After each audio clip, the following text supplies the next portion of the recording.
Kita awal informasi terkait dengan bulan suci Ramadan, pemirsa, di mana warga Pandeglang, Banten mengabuburit sambil memberi makanan kepada kawanan monyet liar. Dan hal itu pun menjadi berkah bagi para pedagang buah.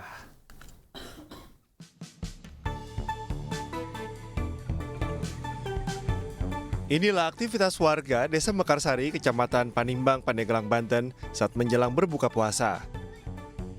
Seperti sudah mengetahui akan waktunya makan, kawanan monyet liar keluar dari habitatnya untuk mendapatkan makanan. Di tempat ini para pedagang menyiapkan aneka buah-buahan untuk dibagikan kepada kawanan monyet, mulai dari pisang, rambutan, duku, dan aneka buah-buahan lainnya. Hal ini juga menjadikan berkah tersendiri bagi para pedagang yang biasa berjualan di tempat ini. Tak jarang warga dari luar daerah juga ikut hadir untuk ikut serta memberi makanan kepada hewan mamalia ini. Ini omset yang abang peroleh nih selama kegiatan ini, bang, suka menghasilkan berapa ini, bang? Nggak tentu sih, Pak. Nggak tentu. Ya kadang 150, ya kadang 200, paling kecil ya 70. Alhamdulillahnya mah ada aja gitulah. Ada yang beli ya, bang ya? Menurut salah seorang warga, hampir setiap hari dirinya membawa serta anak-anak untuk datang ke tempat ini. Ngasih makannya yang sesuai dengan di habitatnya, kayak pisang, kayak kelapa gitu. Tapi jangan dikasih ciki atau makan makanan yang olahan pabrik. Jadi harus sesuai dengan yang biasa mereka makan. Sebelumnya kawanan monyet ini merupakan peliharaan dari salah satu pemilik kawasan wisata Pantai Kerang. Namun semenjak objek wisata tersebut ditutup, monyet-monyet ini berkembang biak dan jumlahnya terus bertambah. Dari Pandeglang, Banten, Iskandar Nasution, iNews melaporkan.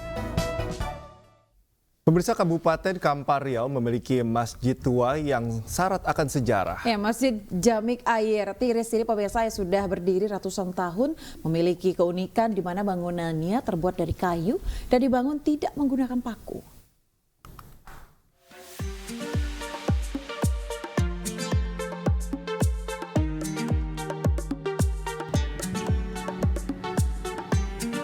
Dibangun pada tahun 1901, Masjid Jamik Air Tiris yang terletak di Desa Tanjung Berulak, Kecamatan Air Tiris, Kabupaten Kampar, merupakan masjid tertua di Provinsi Riau. Masjid yang dibangun seorang ulama lokal bernama Datuk Engku Mudo Songkal memiliki banyak keunikan.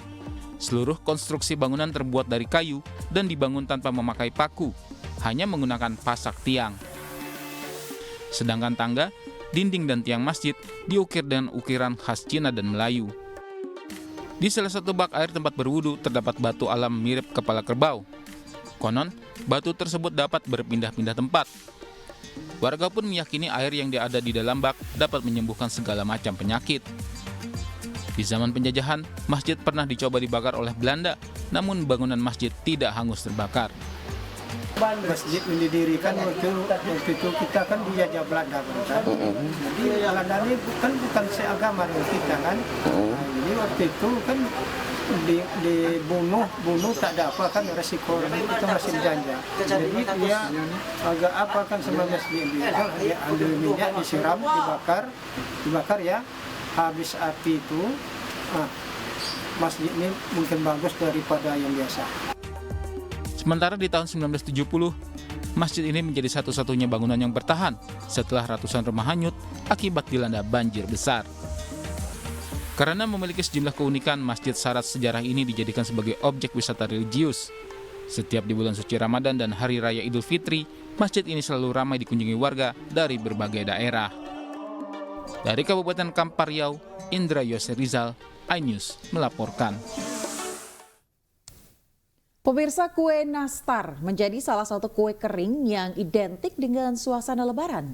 Ya, di Bali terdapat kue nastar yang berbeda. Jika biasanya nastar berbentuk bulat, namun nastar kali ini bentuknya pipih atau gepeng.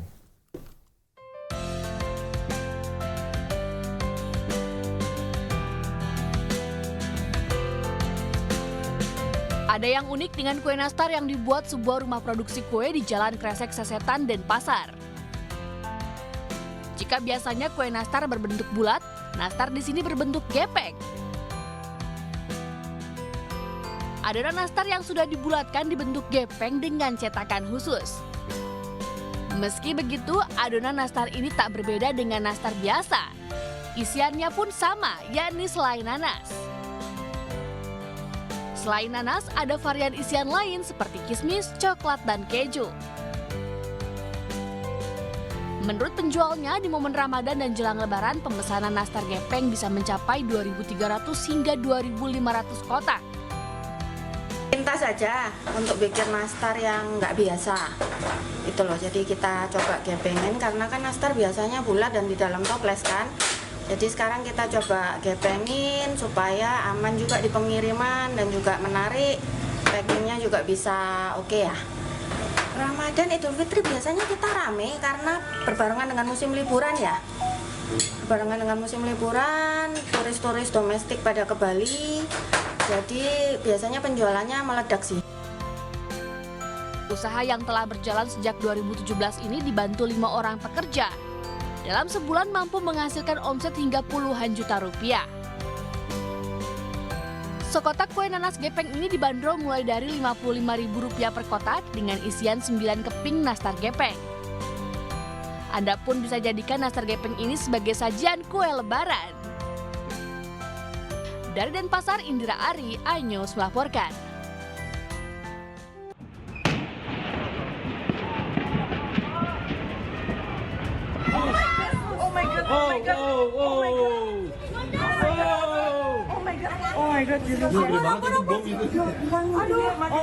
Ada anak kecil lari-lari siapa? Masuk. Sini. Goyang. Iya, masih on the way. Aku gemetar. Ke sini. Ini robotik.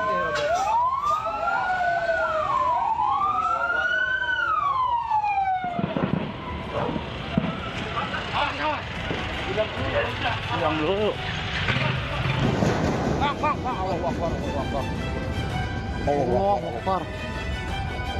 Wah, bener ya, Mayu. Gudang peluru yang di samping Kampung Parung Pinang.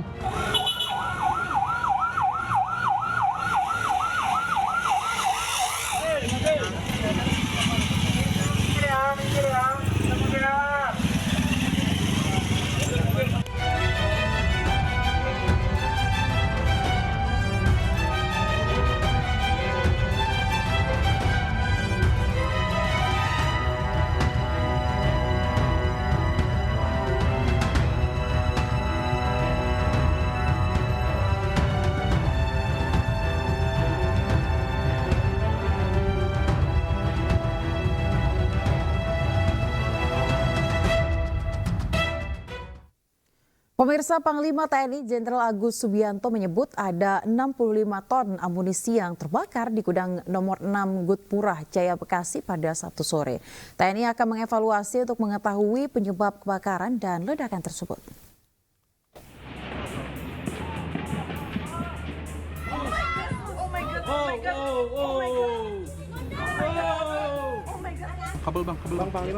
Panglima TNI Jenderal Agus Subianto mengungkap ada 65 ton amunisi di gudang nomor 6 Gudmurah Jaya Bekasi yang meledak pada Sabtu sore kemarin. Menurut Agus, keseluruhan alat peledak itu sudah kedaluarsa dan akan didisposal atau dimusnahkan di suatu lokasi khusus. Namun, puluhan ton amunisi itu meledak sebelum dimusnahkan. Adapun penyebab ledakan tersebut masih diselidiki. Tidak, makanya tadi saya sampaikan bahwa SOP penyimpanannya karena memang itu amunisi tersebut labil, jadi di dalam tanah gitu ya. Kemudian pakai tanggul karena mencegah kemungkinan tersebut.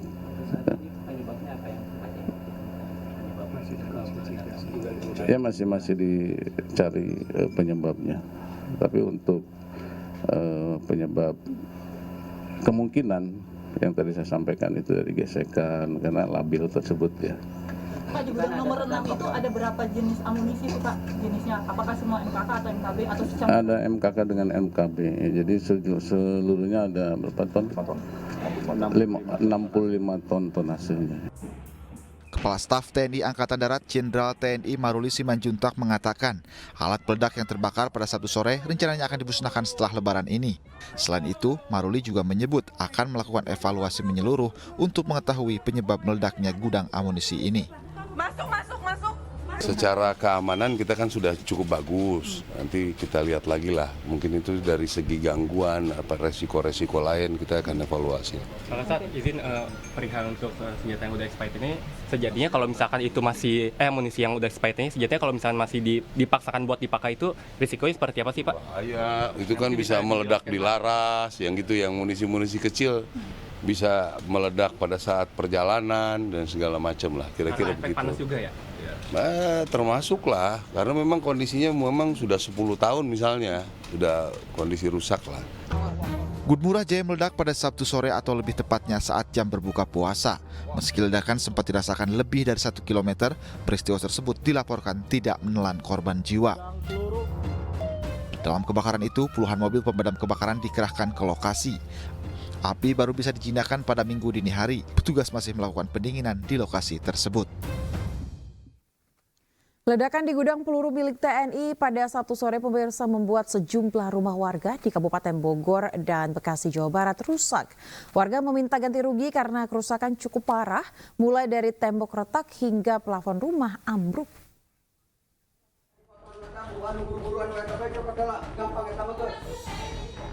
Astagfirullah, ya Allah, Pak RW.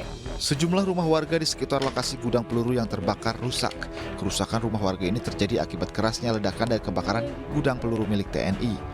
Jenis kerusakan adalah tembok retak dan terbelah, atap plafon ambruk, dan kaca rumah pecah. Astagfirullahaladzim, Pak RW habis.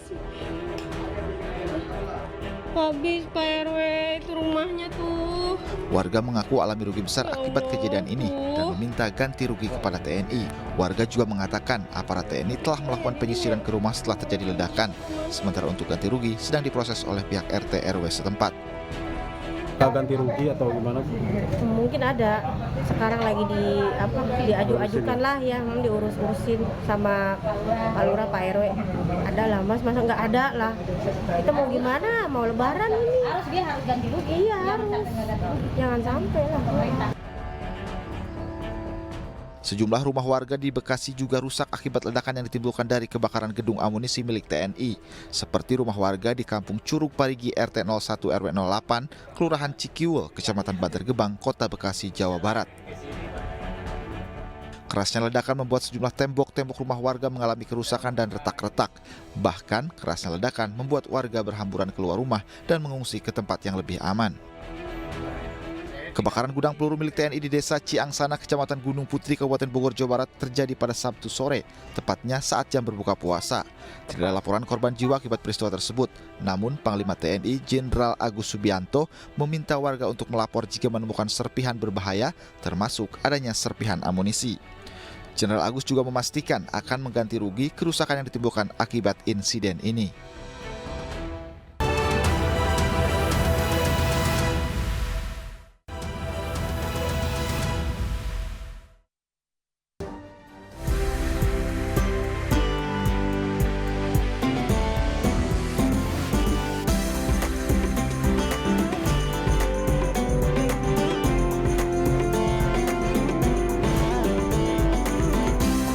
Oke, ya pemirsa, ribuan kendaraan mengular.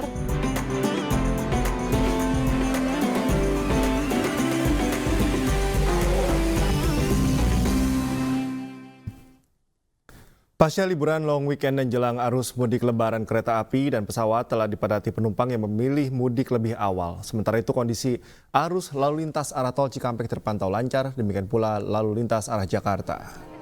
Hari pertama periode angkutan lebaran kereta api, lebih dari 19.000 penumpang memadati stasiun Pasar Senen, Jakarta.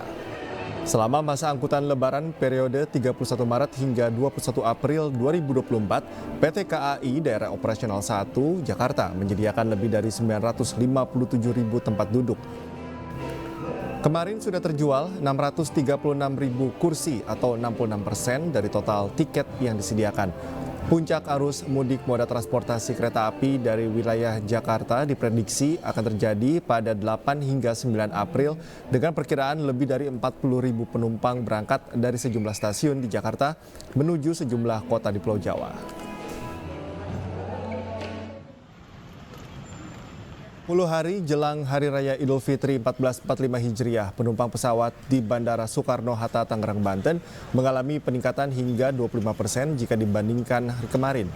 Para penumpang umumnya yang merupakan kelompok keluarga dan perorangan yang memilih mudik lebih awal. Hal ini dilakukan karena mereka sudah mendapatkan libur kerja, serta menghindari lonjakan harga tiket pesawat yang tengah merangkak naik. Diketahui di pekan ini saja, harga tiket pesawat sudah rata-rata mengalami kenaikan 10 hingga 30% untuk tujuan domestik. Sementara itu, Minggu malam, kondisi arus lalu lintas arah tol Cikampek terpantau lancar. Demikian pula lalu lintas arah Jakarta.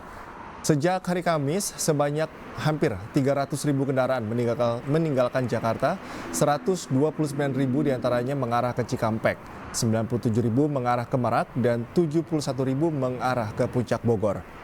Angka ini menunjukkan peningkatan sebanyak 5,25% dibandingkan lalu lintas normal. Meskipun terjadi peningkatan jumlah kendaraan selama 3 hari terakhir, namun tidak terjadi penumpukan kendaraan di ruas jalan tol. Selain itu, mulai tanggal 5 April mendatang, pihak Jasa Marga akan menerapkan rekayasa lalu lintas berupa one way, kontraflow, dan ganjil genap secara situasional, guna memastikan pemudik dapat kembali ke kampung halaman dengan lancar.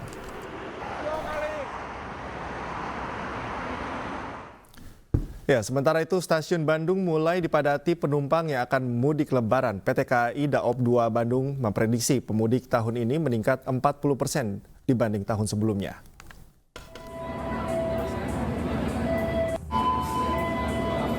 Sebagian warga mulai memadati stasiun Bandung untuk melakukan perjalanan jarak jauh menuju wilayah Jawa Tengah dan Jawa Timur. Mereka memilih melaksanakan mudik lebih awal menjelang Hari Raya Idul Fitri. Warga mengaku sengaja memilih mudik lebih awal untuk menghindari kepadatan penumpang saat mendekati Lebaran. Selain itu, warga khawatir tiket kereta menuju Jawa Tengah dan Jawa Timur habis terjual mendekati Lebaran. Penumpang yang hari ini melakukan keberangkatan paling banyak ke daerah Solo, Malang, hingga Surabaya. Adapun selama masa mudik Lebaran 2024, periode 31 Maret hingga 21 April, diperkirakan terjadi lonjakan penumpang dari hari biasanya. Update hari ini terjual kurang lebih baru 175, 50% ya. Ketersediaan tiket masih banyak bagi para pemudik yang akan menggunakan kereta api. Atur waktu keberangkatan, cari hari-hari yang masih tersedia. Diperkirakan jumlah penumpang yang berangkat dari stasiun wilayah Daop 2 Bandung pada mudik Lebaran tahun ini meningkat 40% dibandingkan mudik tahun 2023 lalu. Dari Bandung, Jawa Barat, Ervan David Anyus melaporkan. Pemirsa, bisnis kuliner menjadi salah satu bisnis primadona pada bulan Ramadan. Ya, salah satunya adalah bisnis dodol Betawi. Jelang hari Lebaran, produksi dodol Betawi khas Bojonggede mengalami kenaikan hampir 100%.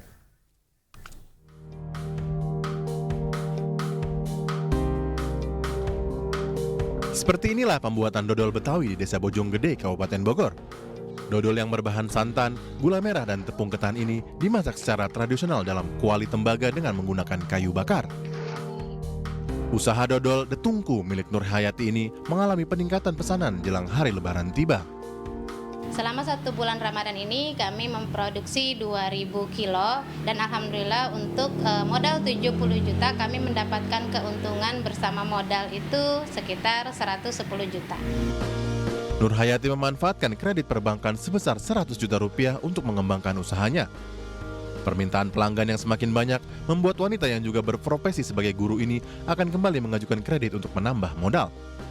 Untuk kedepannya kami ingin meminjam lagi dana KUR BRI kami akan gunakan untuk membangun, memperluas pabrik kami dan akan memperluas toko kami. Jadi kalau dilihat dari tahun lalu itu kita di 310 miliar di penyaluran kredit KUR-nya dengan komposisinya itu di 85% itu penyaluran di mikro, Pak. Nah, ini baru berjalan 2 bulan saja kita sudah menyalurkan lebih dari 55 miliar. Dodol Betawi khas Bojonggede milik Nur Hayati dijual seharga Rp50.000 per kilogramnya. Dalam 1 kilogram terdapat 4-5 bungkus dodol. Dari Kabupaten Bogor, Jawa Barat, Yunal Jelibra, iNews melaporkan. Ya, saling berbagi di bulan suci digelar Kadin Sulawesi Tenggara. Iya, touring Ramadan dilakukan di pesantren dan panti asuhan di 5 kabupaten.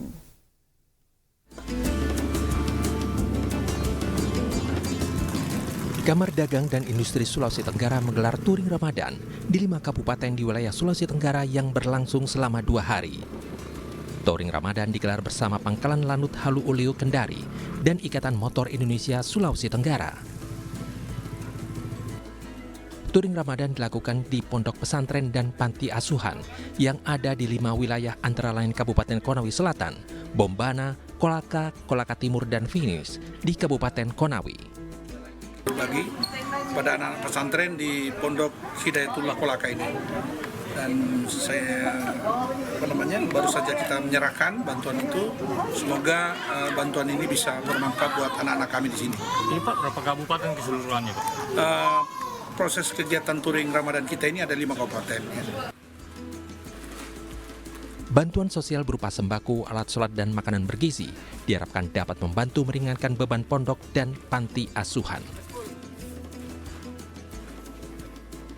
Kolaborasi dengan Kadin dan dengan IMI dalam rangka masing-masing melaksanakan ulang tahun, sehingga harapannya sinergitas antara Kadin dan IMI berjalan dengan lancar. Dan terima kasih kami ikut berpartisipasi dalam support ke anak yatim dan pesantren. Semoga kegiatan ini bisa terus dilaksanakan setiap tahun, Bapak. Ya. Dan keberlanjutan ini diperlukan di tahun. Di penghujung kegiatan touring Ramadan, Kadin Sulawesi Tenggara menggelar buka puasa bersama anak yatim piatu panti asuhan sekota Kendari, serta memberikan santunan uang tunai dan paket lebaran kepada 400 santri dan santriwati yang hadir dalam kegiatan ini. Dari Kendari, Sulawesi Tenggara, Febriono Tameng, iNews melaporkan.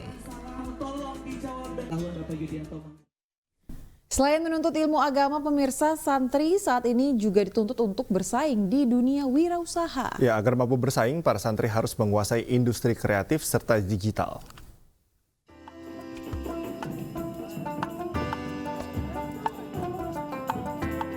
Untuk mengembangkan industri kecil dan menengah di lingkungan pesantren, program Santipreneur terus digelar di berbagai pondok pesantren. Kali ini program Santipreneur 2024 digelar di Pondok Pesantren Nur El Falah, Serang, Banten.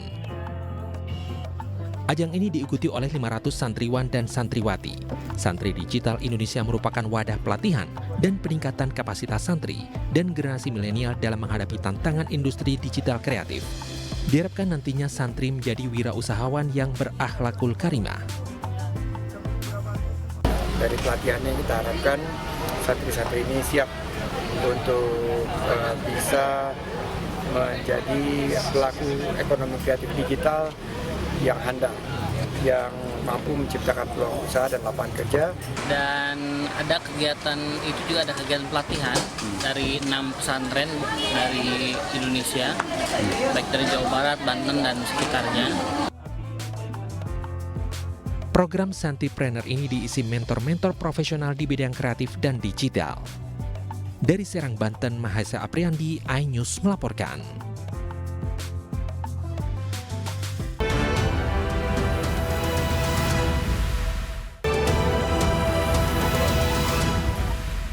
Perkumpulan Masyarakat Anti Korupsi Indonesia atau MAKI mendorong Kejaksaan Agung segera menetapkan tersangka berinisial RBS sebagai aktor intelektual dalam kasus dugaan korupsi tata kelola timah di wilayah IUP PT Timah Tbk. Pasca penetapan 16 tersangka, 2 diantaranya Crazy Rich, Helena Lim, dan Harvey Muiz dalam kasus dugaan korupsi tata kelola timah. Kejaksaan Agung didesak segera menetapkan tersangka lainnya yang berinisial RBS, seorang aktor intelektual. Koordinator Masyarakat Anti Korupsi Indonesia, Boyamin Saiman, mengatakan RBS diduga adalah pihak yang mendirikan dan mendanai perusahaan-perusahaan yang diduga sebagai alat untuk melakukan korupsi tambang timah tersebut.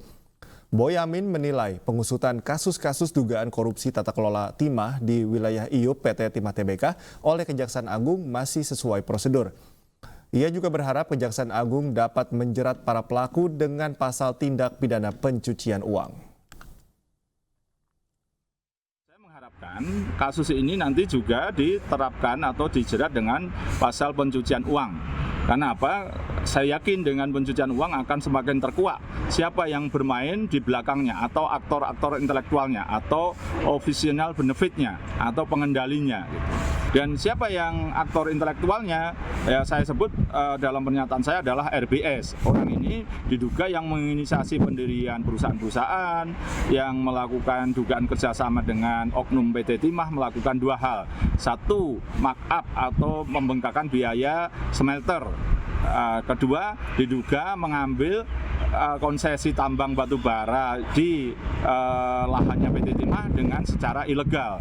Jadi diduga mencuri barang milik sendiri kerjasama dengan pihak lain dan kemudian disetorkan lagi kepada PT Timah, dan kemudian menjadikan dugaan-dugaan ini menjadi terjadi korupsi, yaitu markup smelter maupun dugaan dari pemanfaatan tambang ilegal di konsesi yang sebenarnya ada izin, dan itu menjadi seakan-akan barang curian menjadi.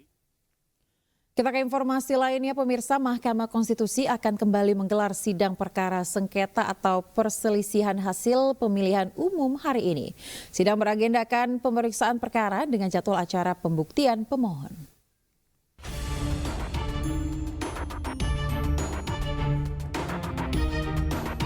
Mahkamah Konstitusi kembali menggelar sidang perkara sengketa atau perselisihan hasil pemilihan umum Senin 1 April 2024. Sidang beragendakan pemeriksaan perkara dengan jadwal acara pembuktian pemohon.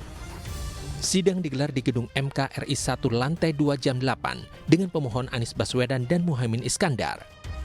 Dalam sidang sengketa Pilpres pada Kamis lalu, tim hukum Anies Muhaimin mengutarakan keinginan untuk menghadirkan 4 Menteri Kabinet Indonesia Maju. Salah satunya Menko Perekonomian Airlangga Hartarto.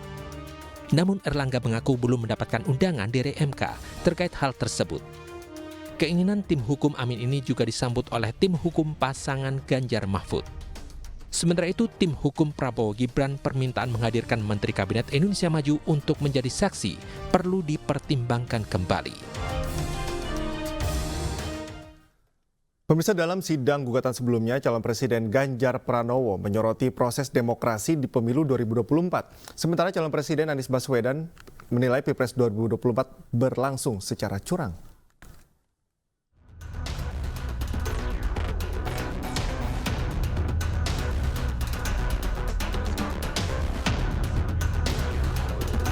Sidang gugatan perselisihan hasil pemilihan umum atau PHPU sudah digelar di Mahkamah Konstitusi. Sidang diawali dengan mendengarkan pokok-pokok permohonan dari pemohon. Dalam sidang perdana, penyampaian permohonan pemohon Ganjar Mahfud didampingi oleh Deputi Bidang Hukum Ganjar Mahfud, Todung Mulya Lubis. Dalam persidangan, Ganjar menyoroti hal-hal yang berkaitan dengan reformasi dan demokrasi di Indonesia. Dan kita tahu bahwa reformasi bukanlah sesuatu yang kita dapatkan cuma-cuma. Saudara-saudara kita, kerabat kita, dan sahabat kita menjadi korban. Dan kita harus rela kehilangan mereka selamanya.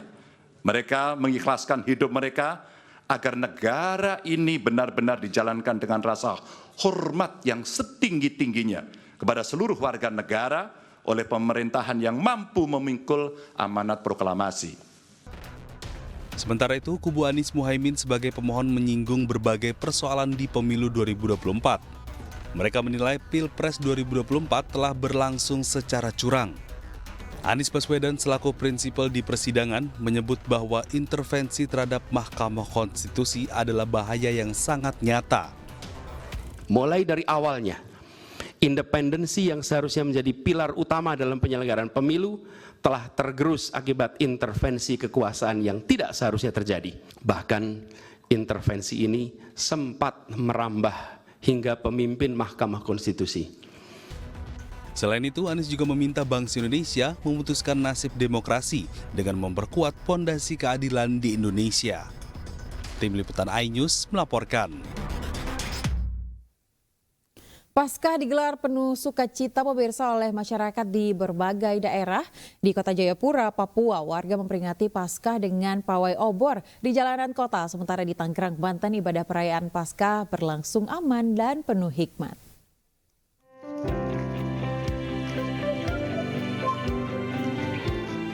Ribuan jemaat dari berbagai gereja berjalan kaki sambil memegang obor. Mereka memutari beberapa ruas jalan yang ada di wilayah kota Jayapura. Jemaat didominasi oleh anak-anak berjalan sambil menyanyikan lagu-lagu rohani. Setelah melakukan pawai obor sambil berkeliling, masyarakat kembali ke halaman gereja dan menyalakan api unggun sambil terus bernyanyi. Makna pawai obor ini adalah merayakan hari kemenangan, di mana umat Kristiani yang percaya akan kebangkitan Kristus bersukaria karena Tuhan Yesus telah bangkit mengalahkan maut.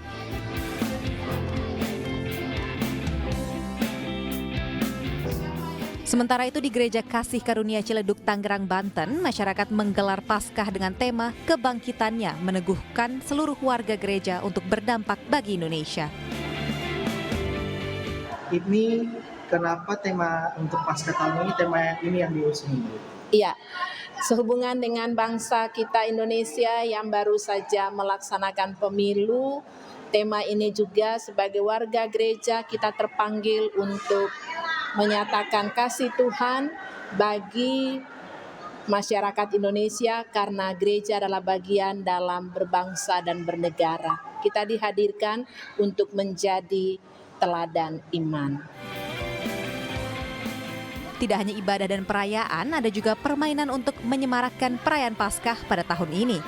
Dari Tangerang, Banten, Jetro Wokamau, Anyus melaporkan.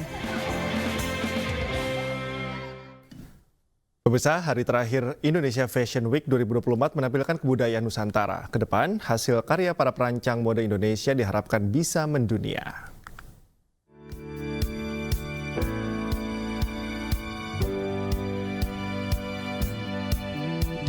Ratusan orang ikut menyaksikan hari terakhir gelaran Indonesia Fashion Week di Jakarta Convention Center, Jakarta Pusat. Acara bertajuk Langgam Jakarta Teranyam ini turut dihadiri sejumlah pihak termasuk Menkop UKM, Teten Masduki, dan Direktur Utama BTN, Nixon Napitupulu. Berbagai hiburan turut mewarnai hari terakhir Indonesia Fashion Week, mulai dari tarian Nusantara dan sesi catwalk menggunakan busana Nusantara. Berkat kolaborasi antara Asosiasi Perancang dan Pengusaha Mode Indonesia dan BTN Prioritas, Indonesia Fashion Week sukses menampilkan hasil karya fashion lebih dari 300 desainer. Kehadiran BTN Prioritas sebagai sponsor di Indonesia Fashion Week merupakan bentuk dukungan terhadap perkembangan industri fashion Indonesia. Ini acaranya besar, bagus, dan benar-benar mendorong ekonomi domestik gitu ya. Jadi kita ikut berpartisipasi untuk mendorong juga tumbuhnya busana kain-kain Indonesia untuk bisa lebih going global, digemari, dan sangat kuat di Indonesia. BTN Prioritas berharap Indonesia Fashion Week bisa memberi ruang dan panggung bagi desainer Indonesia agar karya-karyanya mendunia. Dari Jakarta, Syahriza Zanski, Dipo Andi, Rizky Yulianto, iNews melaporkan.